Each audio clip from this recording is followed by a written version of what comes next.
All right. Well, we're already probably rolling. So everybody, welcome to Beyond the Letter.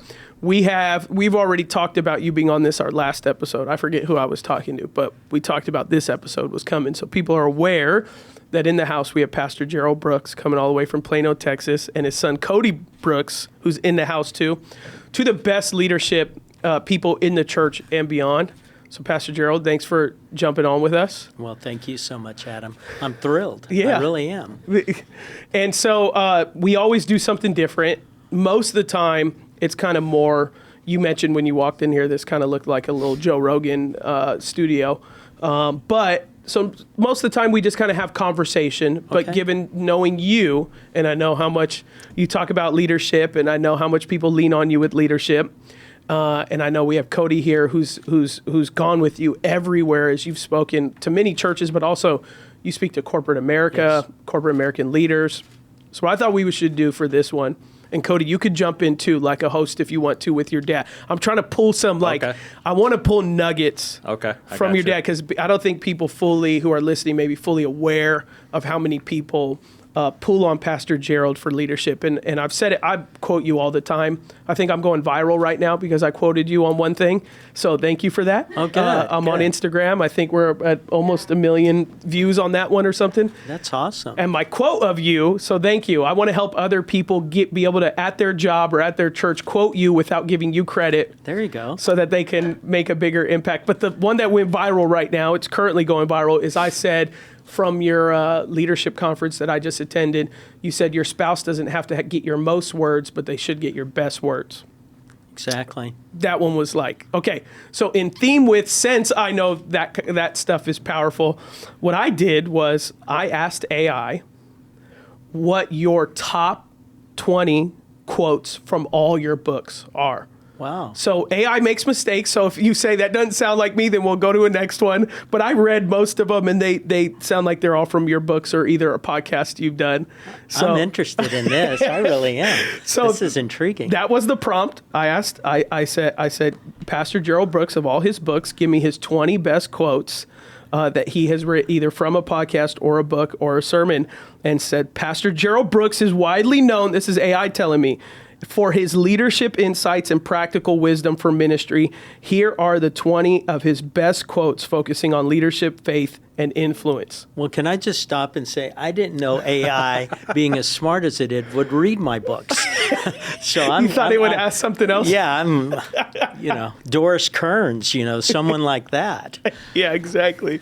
And so, Cody, you could pull something out. But what I'm going to do then is I want to go down the list. Okay. And I want to read some of these quotes of yours.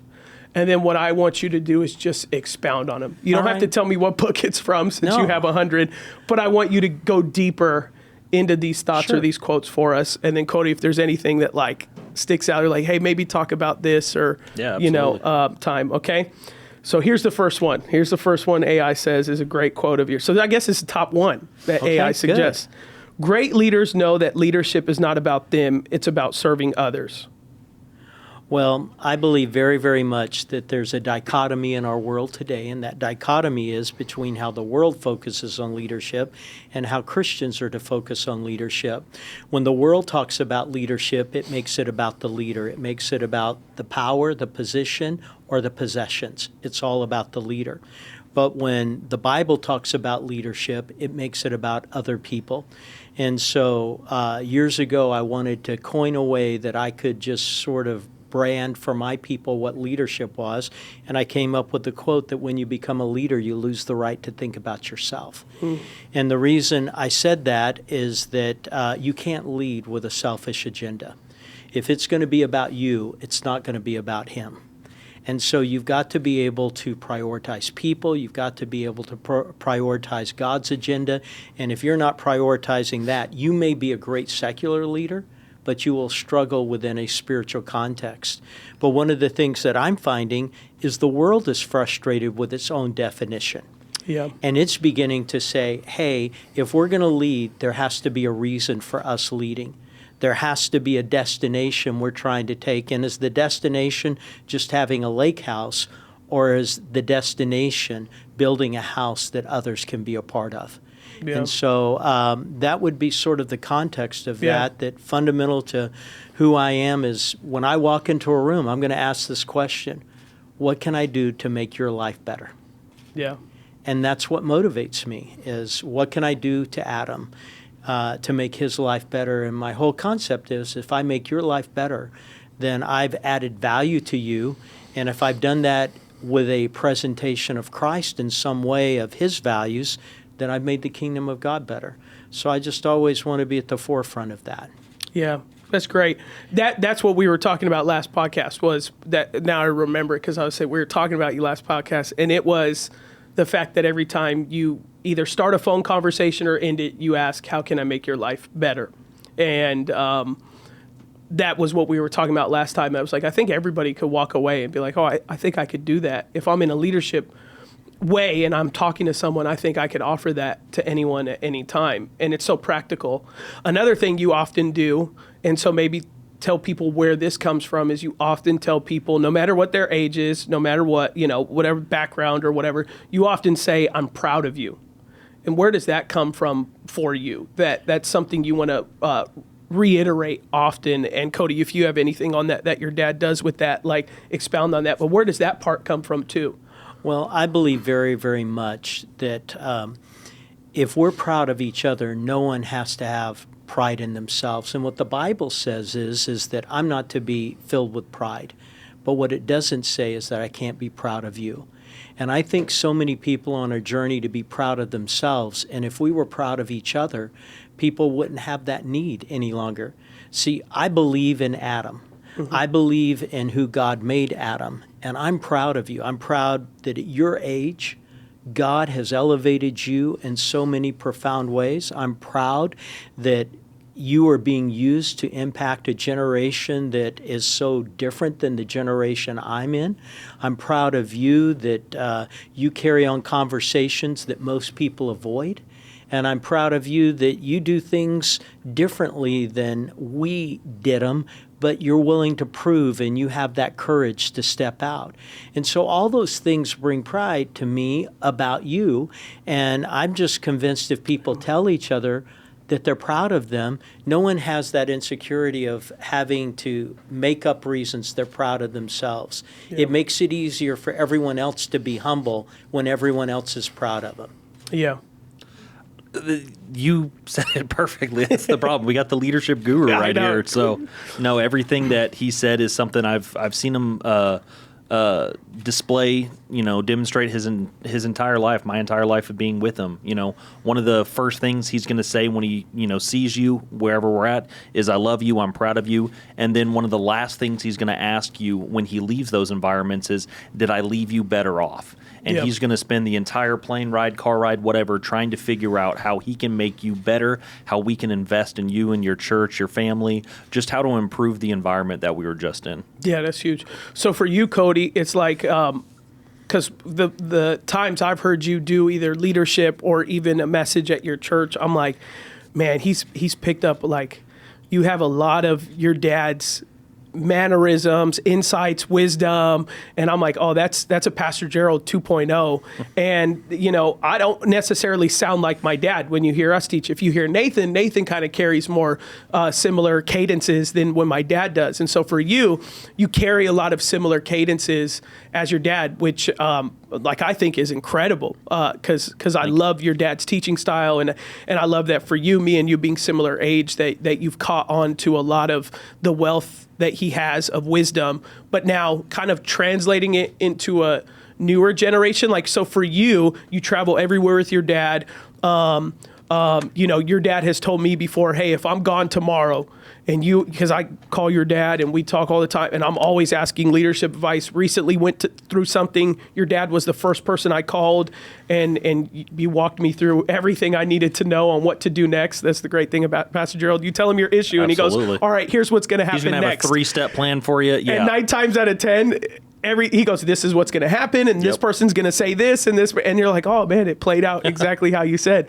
So for you, like, as you've and your dad has always said, hey, if I'm gone tomorrow and you have a leadership question, Cody caught it all. He can go the distance, reach out to him, and your dad's already passed on to me that trust to you. I don't know if you know that or not, but Well, thank you. That Thank is you. what's happened. But in that case, like for you now, looking at like our generation and then now Gen Z and Gen Alpha, how do you see like leadership priorities changing with the next generation? And your dad already does a great job at trying to translate to the next generation these leadership principles. But for you, is there any stuff you're seeing stand out with like the next generation that you're saying, hey, these are, your dad boils it into serving, but is any stuff sticking out with you on like what's important or what's maybe missing or anything like that? One of the things I think is missing is a little bit of that serving capacity, because if you think of that quote, when you become a leader, you lose the right to think about yourself. That's putting you in a secondary position where you're saying, you know what, I want to serve. I want to sacrifice for the good of other people. One of the things that I think our generation struggles with is what's in it for us. And so we sit here and we struggle when we're saying, hey, I want to get to this position. I want to do this. The reality is, if you look at sports, the people the ones that are successful, they're the first ones in the building. They're the last ones to leave. They're having to sacrifice in order to get to that position, being able to have that success.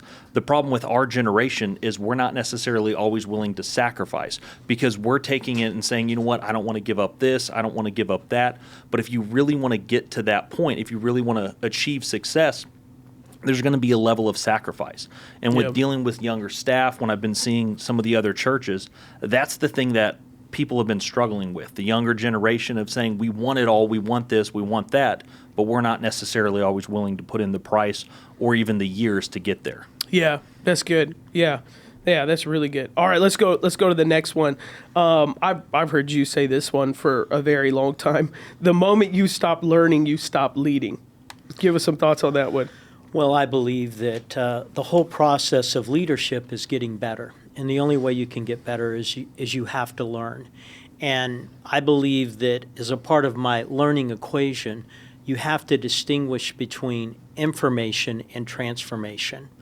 If collecting facts is enough, then you're probably not going anywhere. But what you do have to do is you have to take whatever you've learned and you have to be able to take the next step and you have to live. Paul wrote to the church in Philippians, and he says, those things that you have learned and received, do. And he was distinguishing learning, receiving, and he says the way you distinguish whether someone learned it and received it is whether they're doing it. A lot of people have learned, the Bible says, to forgive. A lot of people have learned the Bible says to give. A lot of people have learned that the Bible says to pray. But for all the people that have learned those things, not all of them are doing those things. The transformation is when you build that bridge and you step over that chasm between gathering information and turning it into transformation. I ask people this question all the time. Have we seen your best? Is this the best you're ever going to be as a husband? Is this the best you're ever going to be as a wife? Is this the best you are ever going to be as a representative of Jesus towards him? Is this the best? And have we already seen your Super Bowl moment? Have we seen it? And my thrill in life is encouraging people that there's never an age that you cannot become better at who you are. And God wants us to be better. And so my life verse is from John chapter 15 and verse 16, where it says in there that I've not only ordained that you bear fruit, that's a moment in life, but that your fruit remain. That is your legacy in life. And that happens by just being a learner. One of the things that I love about you is that you are always learning. You're always packaging content. You're always repackaging it. You're always thinking, how can I present it better? How can I say it better?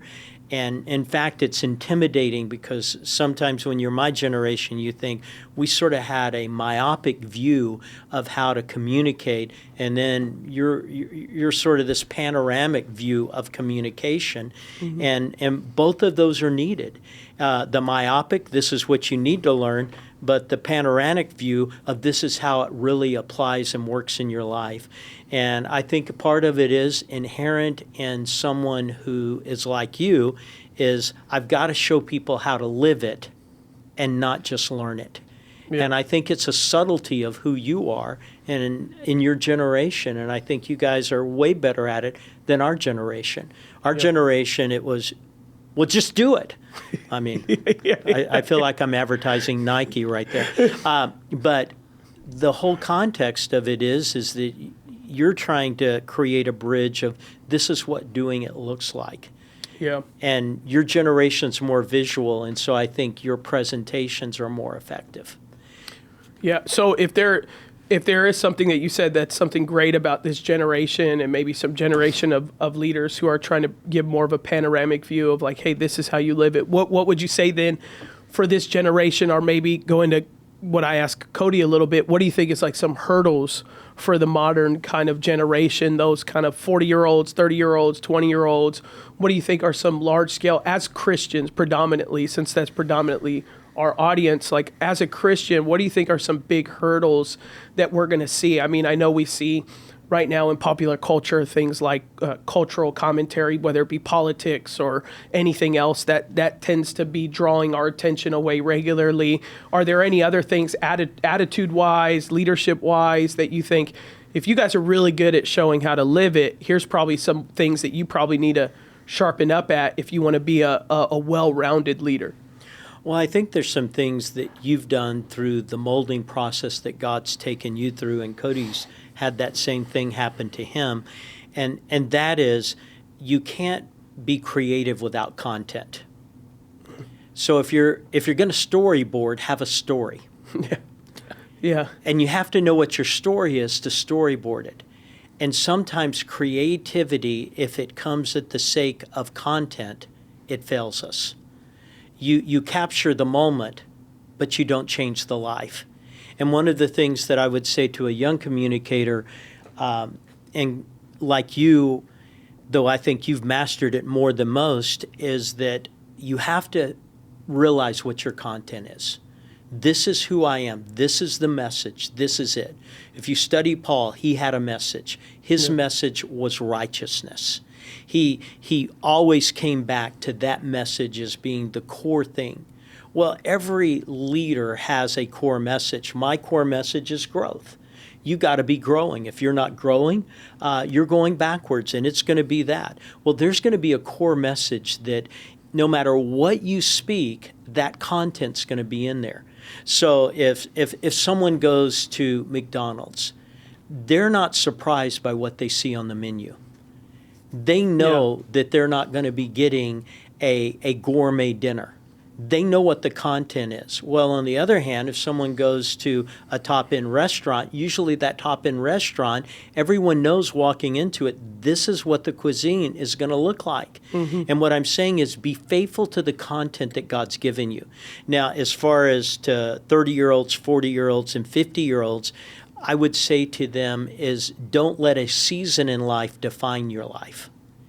And that is that sometimes when you're young, you have 3 kids running around the house, and 2 of them are not feeling well, and then the other one's got to be at a soccer game, and you're dealing with this extreme busyness. And then you find out that your dishwasher just broke down, and then all of a sudden your car is telling you lights are coming on about things you didn't even know the car knew about.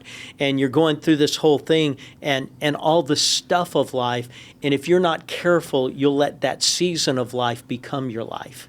Yeah.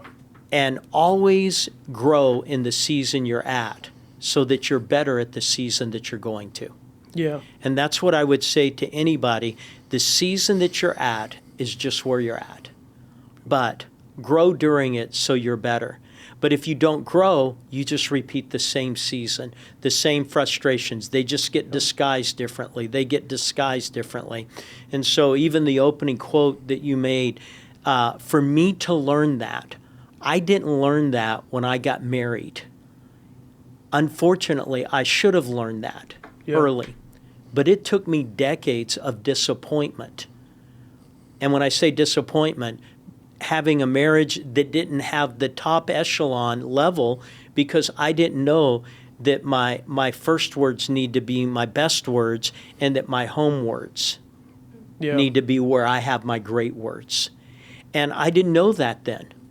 And one thing I would say as far as the obstacles is most obstacles can be bridged by having mentors that are further along than you. Yeah. And sometimes when we just look at our family, we don't always see the models that we want because we're too close to them. But we can look at someone else and say, well, what is that model that is good for my ministry, my marriage, my family? Is that something that I want? Because you are visual learners. Yeah. When I went into ministry, 80% of people were verbal learners. Now 70% of people are visual learners. And so even when I speak, it is going to be story-filled, even if I don't have a playbook behind me showing videos. Yeah. I'm going to tell stories because I'm going to create an inward visual, even if I can't create an outward visual. And so what I would say is that strength of seeing something. And so I'll be teaching on marriage this week, and my opening statement will be, well, if you want a better marriage, you need to have a better model. Because most people replicate the model they've seen instead of the model they want. So find a better model. Yeah. Yeah. And that will be a part of it. So my statement to someone would be find mentors. That gets you through most obstacles. It doesn't stop the obstacles, but at least you see a way to get around them. Yeah. If that makes sense. No, that's really good. I'd probably add one other thing to with people our age. One of the things that we've struggled with is we have this idea that we have to achieve excellence. The Bible tells us that there was a spirit of excellence. There wasn't necessarily the accomplishment of excellence. And I've seen, I can think off the top of my head, probably 3 or 4 ministers that they need to take that next step, whether it's, purchasing a building, whether it's hiring that staff member, fill in the blank. But the reason why they're not doing it is because they have this idea of excellence. They've seen exactly what they think ministry should be. And that idea, that mentality is preventing them from getting to the next step. Sometimes we forget that to get to that step, we have to take a step. Yeah. And so I would say, understand the Bible says it's a spirit of excellence, not the accomplishment or even the achievement of excellence. And that kind of goes along with some of the things that he, mentioned at the very beginning of that answer. But that would be my 2 cents on that. Yeah. And one of the things I remember always growing up, because, for those that don't know, I've known Pastor Gerald since I was 12 or 13 years old. So well over 20 years. And ever since I was a teenager, Pastor Gerald has always believed in the next generation. And so the next generation for me as a teenager was me at 13 years old. But now, a 13-year-old or a 10-year-old is either Gen Alpha or Gen Z, and your commitment to the next generation has been consistent your whole life. I mean, I think many people only start to ask the question, hey, how can I believe in the next generation when they need them as a means to an end? Oh, hey, we need more of this or we need more of that. And Pastor Gerald, tell us, how can we get more young people? But it has been and it's been ever changing for you, but always ever consistent. I was an intern at your church when I was 18 years old. And then I even go now, and I think recently you'd given a statistic of either the majority of your staff is under something, like there's a statistic you give. 20s. What is it? Yeah, majority of your staff is in their 20s. So, and as you've past the church to your son-in-law Jesse and Cody leading, there's still this commitment to the next generation. So for you, as there's a new generation with new challenges, whether it be through social media or anything else there is, as people are looking to need to be more patient with the next generation, because when you believe in the next generation and you welcome to the table, well, there's different table manners and there's, different diets and all these other things like that. What encouragement would you give to people who are starting to bring young people to the table? Hey, this is where some areas you should be patient on, and here's some areas that you should probably start leading better in to see these young people, to be a team that has young people thriving at their church, like you guys see at your church in Grace. Like, what are some thoughts that bubble up to see that generation thrive as they come to the table and you start to invest in them? Well, the first thing I'd say is I'm going to speak from my viewpoint of my generation down. And if there's a disappointment with my generation, it is that we've talked a whole lot about faith, but we seldom believe in people. And I believe it's very, very important for us to believe in people.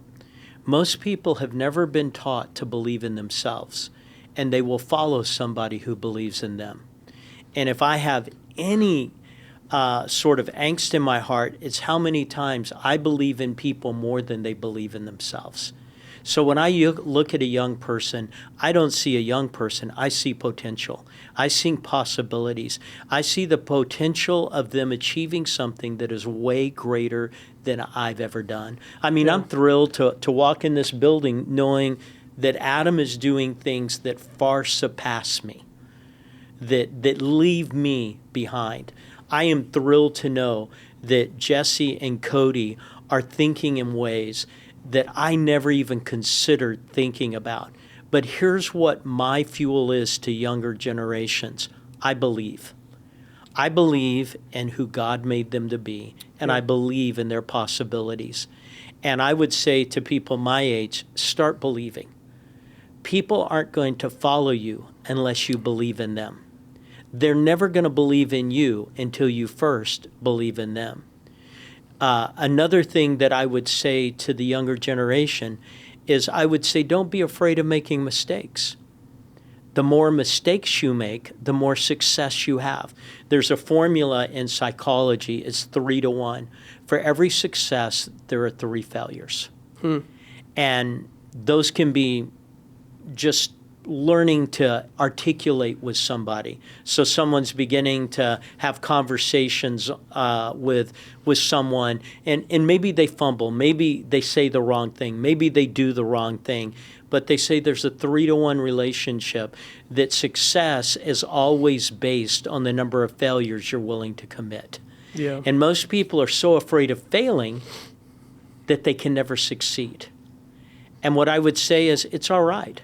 My job, as I tell the people in my church, is to make sure that Jesse and Cody, they can fail without it being fatal. I like to put it, when you go to the circus, you see all the acrobats going back and forth, but then you look and say, how can they do that with so much confidence? It's because they have a net way down below that if they slip, they're going to be caught. My job in life is to be that safety net. My job in life is to make sure that if Adam slips, there's someone there to catch him. If Jesse slips, there's someone there to catch him. And so what I would say to young people is don't be afraid of failure. Yeah. But what I would say is failure has to be productive.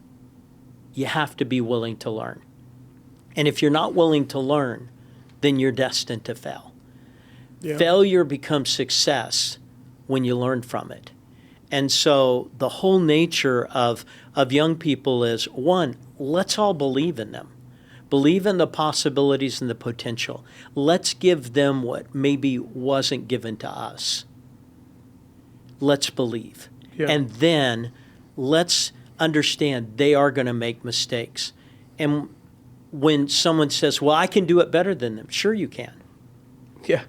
I mean, but I've had a 48-year head start on people. Yeah. If you give me 90 yards and a 100-yard dash, I'm going to win. It doesn't matter who. Yeah. Put an Olympic guy 90 yards behind me, I'm going to win that race. Yeah. So what we have to understand is that failure's a part of the process. You make sure they know it's not fatal. You help them to learn. And if you're young, understand it's not fatal and be willing to learn. Yeah. Man, that's great. That's really good. Okay, let's go to this next one here. Well, maybe in the same regard, we could touch on this, and then if it feels too repetitive what you just said, but I think it adds to what you just said. Vision is seeing tomorrow with such clarity that it changes what you do today. Well, I believe very, very much that today has already taken care of itself. The habits that I've created, the seeds that I've planted, the things that I've done. And so what vision is seeing down the road. Yeah. I remember talking to a man who had taken one of the Formula One kind of races, and he was given a chance to race with one of the race drivers. And then he was given a chance to drive one of the cars. This guy could never get his car fast enough because there were turns ahead. And the professional driver looked at him and said, the difference between me and you is you see the turn 100 yards ahead of you. I see the turn 200 yards ahead. And by you just seeing it 100 yards, you cannot prepare fast enough, so you have to slow down. The sooner you see it, the sooner you can prepare for it. And so the nature of leaders is they see further than others, and they see sooner than others, and they see more than others. And when you see that, you're able to prepare for it. Yeah. You got anything on that one, Cody? No, that was beautiful. Yeah, I'm going to say it's hard because I want to think about the things he said, but then I have to ask a follow-up question. So Well, you can listen to the podcast. I can send you the link. To it. Yeah, shoot me the link for it. All right. Courage isn't the absence of fear; it's leading in spite of it. I think that's something you talk about. I think one of the things that always stood out to me, especially from the generation before me, your generation, there was a lot of the teaching that I heard growing up from people, not my dad in particular, just the overall generation, was this idea of perfection, this idea of, the leader who seems to be the most perfect is probably the most blessed by God, has, figured out the things the most. And so preaching was never about a person's failures. It was always about a person's accomplishments. This is what I did. This is how I lead my family. This is how I lead my wife. And then it was like, then I started growing up and I started to hear you more, and you'd be like, I tanked my first church I ever did. This is what else I've messed up on. This is what I've been scared of. Or this is how I went to God for prayer because I had to go handle this conversation. And for one of the first times, it was like, oh, wow, I could be a leader, and I could be like, I could have fears, and I could be a leader, and I can make mistakes, and I could be a leader. And so to this same quote that you said, it's not about having fear, it's leading in spite of it.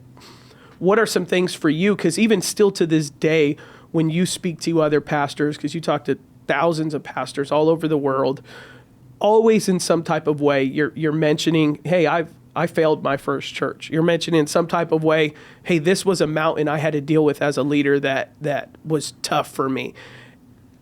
It makes you so relatable because in the grand scape of leadership, most leadership is, hey, I got this thing figured out. Come hear from me.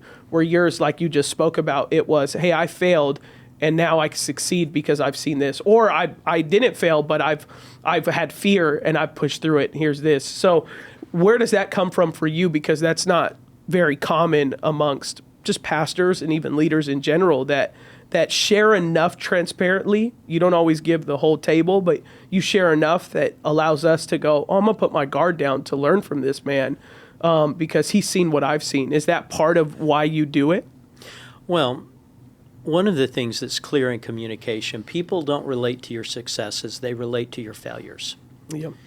And when you understand that they relate to your failures, you open up a whole arsenal of illustrations because all of us have failed. And one of the things is that attitude of perfection that people sometimes feel they need to have is something that has to be pushed back on. So even biblically, the Bible is honest about leaders, and it's honest about the emotions that they led in.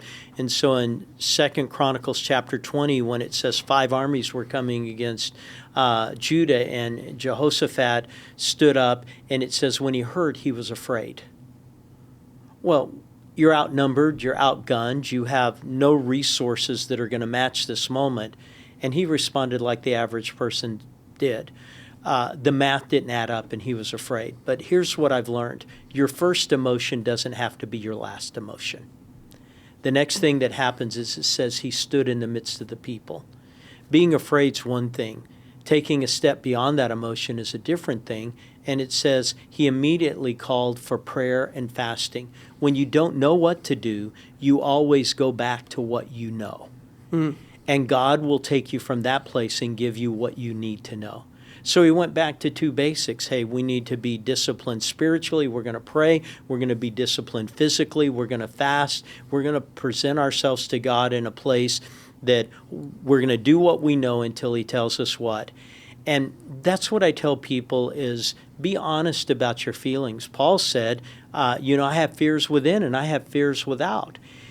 And the thing is that fear cannot immobilize you. You acknowledge it, you face it, but you move on from it. As far as failures, I guess I probably grew up in an environment where I heard everyone's success story and I couldn't relate to their success. And I didn't want to replicate that as a communicator, so I'm real honest about, the flaws that I have, the places that I've misstepped, the feelings that I feel. Yep. And all of those things are important to me because I believe other people feel those things, and I believe other people. So some of the content that you mentioned earlier, it all started because I stood up among a group of pastors. I said, I have to be honest with you. When I got married, I wasn't good at marriage. I just wasn't good at it. I didn't know how to be good at it. I didn't know how to be a good husband. I didn't know how to be a good Christian husband on top of that. I didn't know how to live out, love your wife as Christ loves the church. That was a rail that was too high for me. Yeah. And so all of those things were a place. If you're not honest with where you're at, God can't take you with where you need to go. Yeah. And so to me, honesty is always the starting place. It just can't be your ending place. And so some people are always telling the same story over and over again because they let it be their starting place and their ending place. That's just a country and western song there. But what you want to do is you want to take it beyond that, and you want to literally say, okay, this is where I'm starting. And so I start here, but this isn't where I'm going to end up because God said there's a journey for me. And so I believe very much you have to have the courage to take the next step. God's not asking you to take a leap. He's just asking you to take one more step when you don't know how to take another step, just one more. Stand in the midst of the people. Just stand there. Ask people to pray. Step 2, ask people to fast. Then God begins to do something. And just follow that Bible equation. Don't let your first emotion be your last emotion. And then remember this, your first emotion is seldom your best emotion. And so when you're in crisis, when that first emotion comes, it's seldom your best one. Mm-hmm. So understand the nature of that. Just keep stepping beyond. Man, that's good. You have anything else on that, Cody? I mean, the only thing I would say to that is oftentimes with failure, we forget that it's an opportunity. It's an opportunity whether for us to learn or for other people to learn. Yeah. And I am an Alabama fan, so you guys can forgive me for that one. But Nick Saban, he said never waste a failure. And that was one of the key things that he would always, preach to the teams and say. And I think sometimes we let that failure, as going back into that fear element, just prevent us from taking that next step. Yeah. And we have to view it and shift it from a failure mindset more to shifting it to this is a learning opportunity. Yeah, man, that's great. That's fantastic. Here's another one that influence is not something you demand, it's something you earn. Can you talk a little bit on that? Well, again, the world makes leadership about position. If I have a position, you have to follow me. Well, people can reluctantly follow you. And given your position, you can almost at times force people to follow you for a short period of time. But influence is different. Influence is when you have others' best interest in mind. And what you're going to do is you're going to create influence. So there's a CEO that would be one of the top 100 CEOs in the nation. I can pick up my phone right now and I can text him, and within a couple hours he will always text me back. And someone says, well, how did you get that relationship with him? And I said it was very simple. One day we were sitting there talking and I said, is there anything you need prayer about? And he told me about something that was going on with one of his kids. And I said, you have my commitment. I will pray. And so I would pray and I would text him, hey, I'm praying. That has literally gone on now for 15 years. Wow. Where I'll text them. Now, the child is through the event, but you just don't pray a person through a problem, you pray them into their potential. And I've never stopped praying for that child. And that man will stop and he will respond to me. What did I do? I created influence by having an interest in him. Yeah. So here's an individual who talks to people who are way more powerful than me, way more well-known than me. They would be on CNBC giving interviews, but he'll respond to me. Why? I created influence. You always create influence by being interested in others and helping others. You create authority by being interested in you and demanding of others. I'm not interested in having authority with people. I'm interested in having influence with people. Yeah. Yeah, that's great. That's good. You have anything to add on that one, Cody? Just summarize, influence is investment. Yeah. And that's basically what he's talking about. You can invest in different ways, but for us, as we're kind of going into that leadership journey and starting to have our own, whether you want to call it authority or position or whatever, we have to understand that it's our investment into that next generation, investment into the people around us that's going to create the influence for us to succeed in the future. Yeah. No, that's really good. Have you felt like, you being in the leadership space too, Cody, is there, like with your dad, like we said, it's like, oh, he's the guru. And you even look at my dad, he's had a, huge effective ministry. And it's like, there's these shoes that, people either expect you to fill or just, it's the identity or anything like that. Like as you've processed, like, okay, I in a level, I'm a little bit ahead in the sense that I got to see leadership from someone that a lot of people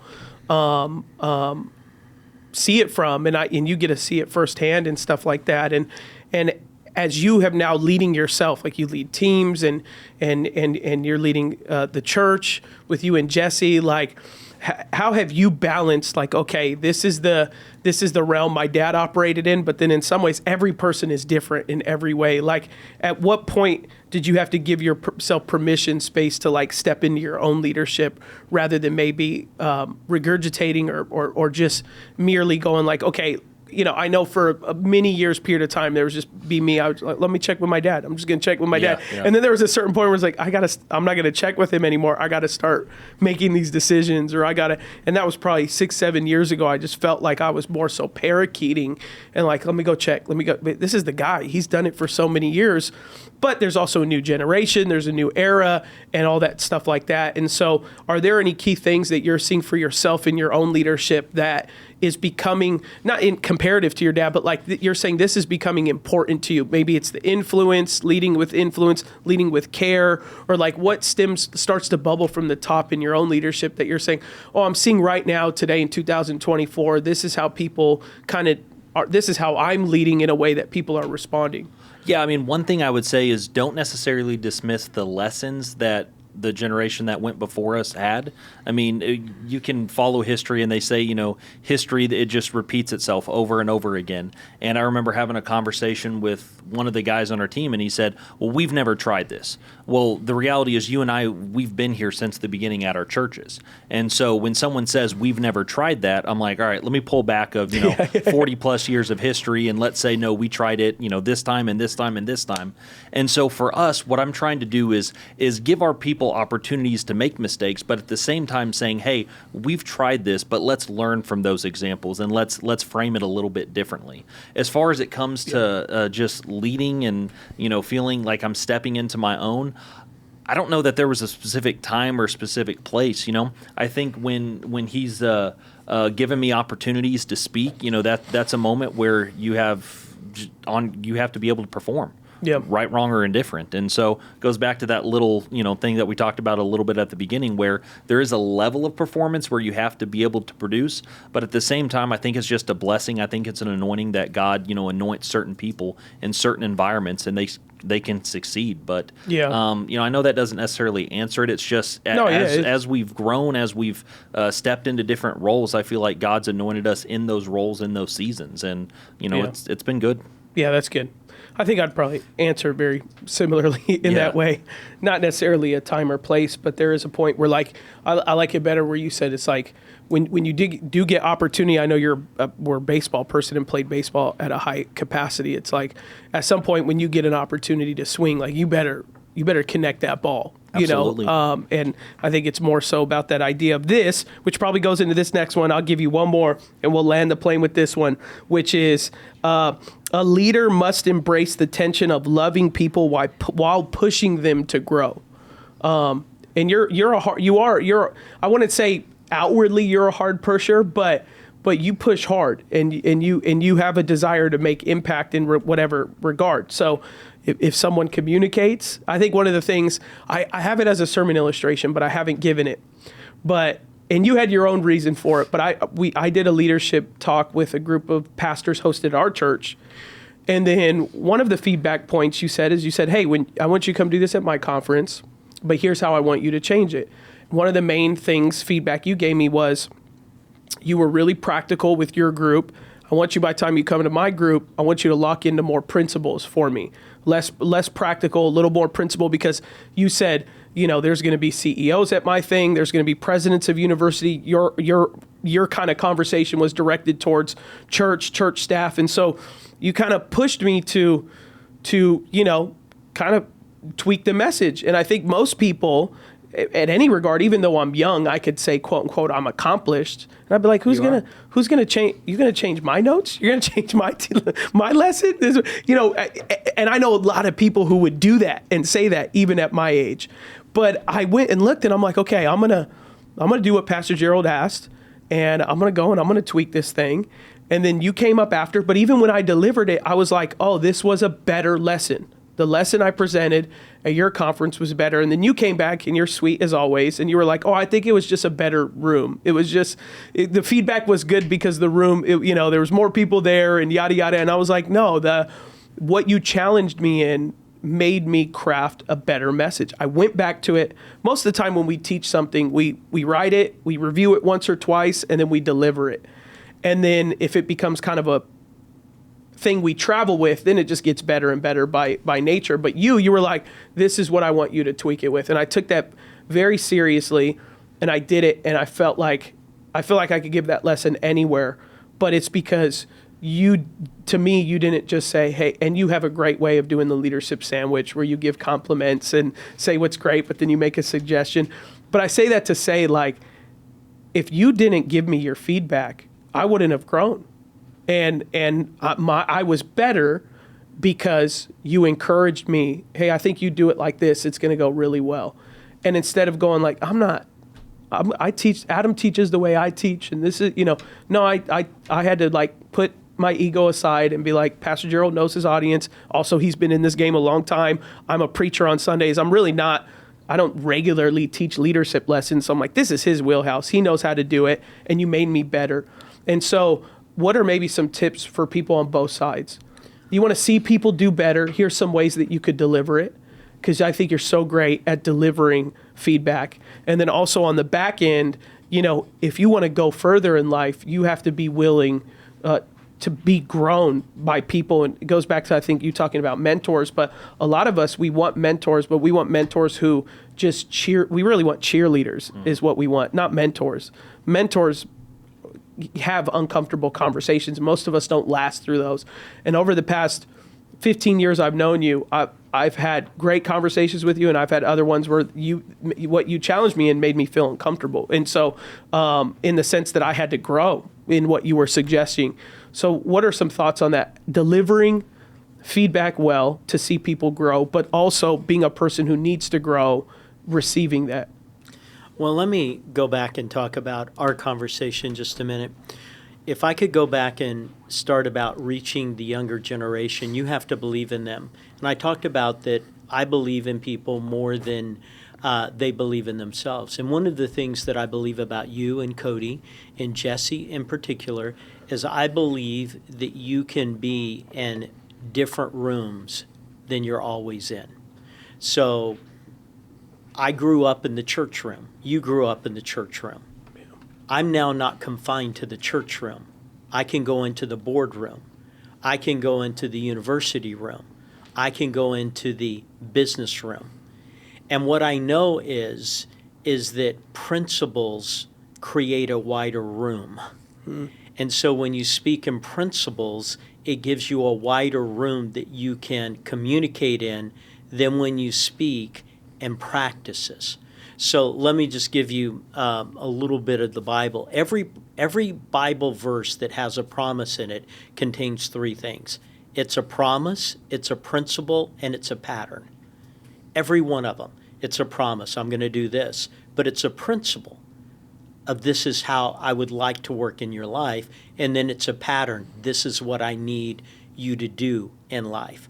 So every Bible verse contains those things. Most people want the promise, but they do not want the principle or the pattern. And then a lot of people want the promise, and they just turn it into a pattern. And that's one of the things your generation, well, just do this. Well, why do I do that? They never taught you the promise or the principle. Yeah. And so what I know is the principle creates the widest room. And I knew that you were going to be speaking to people who weren't just church room people. Yeah. And because of that, I wanted you to speak wider than that. And so there's times when you can say, hey, I'm sharing this principle, but I need to share from my own life, and I'm a person of faith, and let me share from the room I'm in. Well, what you're saying by saying that is there's other rooms. Yeah. And you're not making everyone go to the church room. You're just saying, this is the room I've had to live this principle out in. Yeah. So I've always learned that in communicating, speaking from principle first. And I go back to the fact that I believe you, Cody, and Jesse are meant to speak in more rooms. Yeah. And a part of my job is, if possible, to help you guys be prepared for those rooms.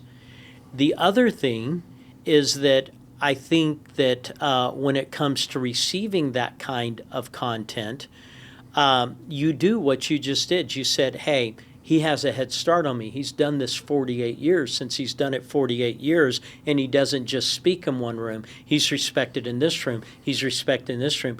I was just with an individual who was one of the professors at Harvard. And I'm not talking about a weird professor. I'm talking about one of the best professors. Yeah.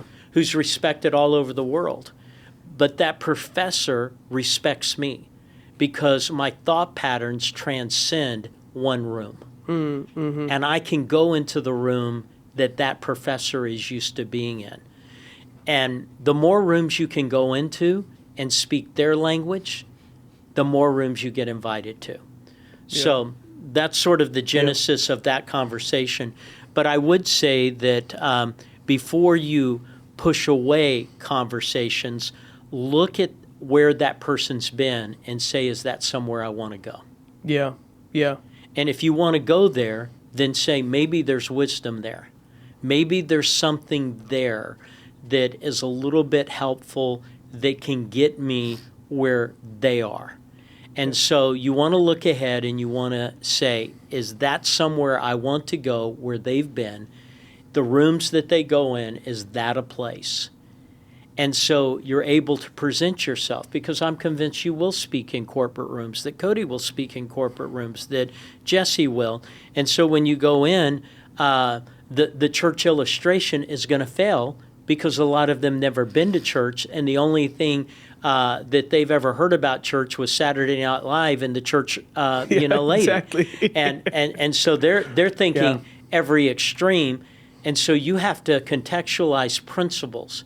They'll adapt to principles, but if you just give your patterns of your room, that sometimes fails. So I'd say, 1, don't discard information. 2, look and say, is the person giving me that information represent someplace I want to go? If so, I need to understand that maybe there's wisdom there. And then how do I apply that wisdom? But when the only room, and you've been in other rooms already, but if the only room you've ever been in is a church room, you speak church. Yeah. You illustrate church. Yep. Yeah. But you can illustrate church and you can speak church. You just have to do it in a way that you don't eliminate their room. And so the other night I was speaking at a certain place and I just said, hey, I'm a person of faith. I've given you a couple of ideas. Let me show, based on me being a person of faith, how I've had to live that out. What I did was I showed them my room. I didn't assume they lived in my room. Mm-hmm. Does that make sense? That's great. Absolutely. Yeah. Yeah, I mean, that's really good, because I think anyone could take that and apply it into any space that they're in, even someone that maybe doesn't feel like they're a leader, but they're in rooms, and being aware of that context and what room. I remember one time, we had someone on our team that was part of a different career once, and they always brought up their old career, and I at one point I pulled them aside and said, hey, at some point you got to start referencing your wins here, because that room of your old career, it don't translate right. into this. And I think that makes perfect sense, that I think sometimes we're missing conversations, or we're missing our own influence, because the references we're making are of totally different spaces and rooms that those people just can't connect with. And so you're trying to build trust, you're trying to build influence, but you're doing it with the wrong kind of tools, which to me makes great sense. And then also, I think your recently leadership, your recent conference, you really spoke a lot about being aware of what hat to wear and when to wear it, which I think goes in line with some of this stuff of what you're saying, in the sense of being aware as a leader what hat you're wearing at any given time. You used it in marriage, but I think it applies, all across the board, in terms of, like, in this case, like when you talk to me, I don't talk. It may come off at certain times. Conversations may be that way, but to me, when I talk to Pastor Gerald, it's not leader to leader; it's mentor to mentee. Like I can put that hat, and I could put my accomplishments to the side. And when Pastor Gerald speaks, I'm a student. I'm not someone that's there trying to be like, well, look how. Now, we want our mentor's affirmation. Look what I'm doing. Do you like it, or whatever? But at the same time, it's being well aware. I think there's at times that we think we grow to a certain level that goes, oh, I think we're mutuals now. And to me, staying a student, but also being aware of hats and stuff like that, to that humility, to what you were just talking about, is being aware of the influence in the room. And to me, I'm always going to be a student of yours. And I think sometimes we feel like there's a time where we grow out of certain seasons. Where do you think there's certain seasons that, and you're always learning, you've learned from our church, and I'm not saying you never are, but in that sense, do you ever think that there's a certain, status of humility that we have to keep amongst those that, what I often see a lot of times is, someone goes somewhere for a season, not just a church or a staff, but they go, hey, I've learned everything I've learned. I've done everything I've done. So therefore I'm out of here. Or therefore, the influence you once had in my life, I don't even look up to that anymore. It's like, oh, you were good for me for a season, where I tend to kind of, I don't like, that doesn't set well with me when someone does that. Like, oh, I feel like I graduated from this person's influence in my life, or whatever it is. Do you have any thoughts of that, of what I'm kind of sharing about? Well, I think there are people out there, their tendency is to climb the ladder, and when they reach whatever rung they think you're at, and they climb past it, they tend to never look back. Yeah. And I do think that is a negative thing. If I could inject another name, and I hope this is appropriate, but one of my mentors has been John Maxwell. Now, I've learned something from John because of where I live. There have been 2 times that John's called me and he said, Gerald, I'm going to meet with, and they were 2 well-known people, especially in my generation, that would have been leaders that were so far up. But they were literally at the last part of their journey here on this planet. And I watched John, as he would call me, he says, I'm going to go speak to them, and I want to thank them for the contribution that they made in my life. And I thought to myself when I would watch him, because one of the individuals, their mind was failing them, and he was going to say something to them that probably they would not remember. Yeah. But the wife would, because she was there. And another one, his health was failing, but he just didn't have much time. And I watched a man who could fill a room that these 2 individuals couldn't fill anymore. They could draw a crowd he could, that they couldn't draw anymore. Yeah. And so in every sense of what we call success, he had passed them. But he never passed them in his gratitude. And he went in and he said, and I thought to myself, I'm never going to grow to such a level I can't say thank you to people who helped me grow. And I think that that's important because I do think there's a humility feature in there that makes you pliable for the future. And to be honest, Adam, you're doing things that are bigger than me. You are doing things that are better than me, and you're already doing that. What I've probably done is I've just grown longer than you, and I'm intent on growing longer than you until my breath is no longer in me. But as far as achievement, you've achieved. You've succeeded. You've done well. But what I appreciate about you is the first place of not knowing something is the humility to say, I don't know. And when there are people that are sort of historians of the past, they can keep us. Winston Churchill said this when he was asked, how do you become a great leader? He said, study history, study history, study history. That was his answer. And Cody made a quote earlier, but there's another quote. It says, history may not repeat, but it always rhymes. And so you want to always have people on your shelf that you can pull and borrow from the history. And if on top of that, they still have lessons. Yeah. But I would just conclude by saying my son was one of the finest baseball athletes I've ever watched play. I loved playing baseball, but I never played at the level that Cody played at. There was a day when I could play catch with him. I can't play catch with him because he throws the ball. I can't even see it anymore, the speed with which he would throw it. But when he would hit a home run, the one person who was the loudest was me. Absolutely. And if you are a real mentor, people need to hear you cheering for the people you're mentoring. Yeah. And if they don't hear you in the stands going, way to go, Adam, way to go, Jesse, way to go, Cody, then maybe that humility factor needs to be found in you too. Yeah. So that's great. You want to share any closing thoughts on that, Cody? I don't even know if you can improve on that one. That's going to just drop the mic and end it. He knew that was the end, so Absolutely. that's why he gave the last best nuggets for us. Well, for any of those who want to stay up with Pastor Gerald, I get DMs all the time. People always say, Pastor Adam, what do you recommend? What do you listen to? You know, you're always quoting stuff or whatever. The first podcast that I always refer to is Pastor Gerald. So if you're not listening to it, Gerald Brooks Leadership Podcast, you can find on all platforms. Any specific books you recommend that your dad has done, like specifically on leadership? There's a lot of great stuff on faith too. The two one that I would say is the Leadership According to 1 Corinthians 13. That's a great book. A lot of times we look at that as just the love chapter. But when you look at it from a leadership context, it really does frame it differently and frames that chapter differently.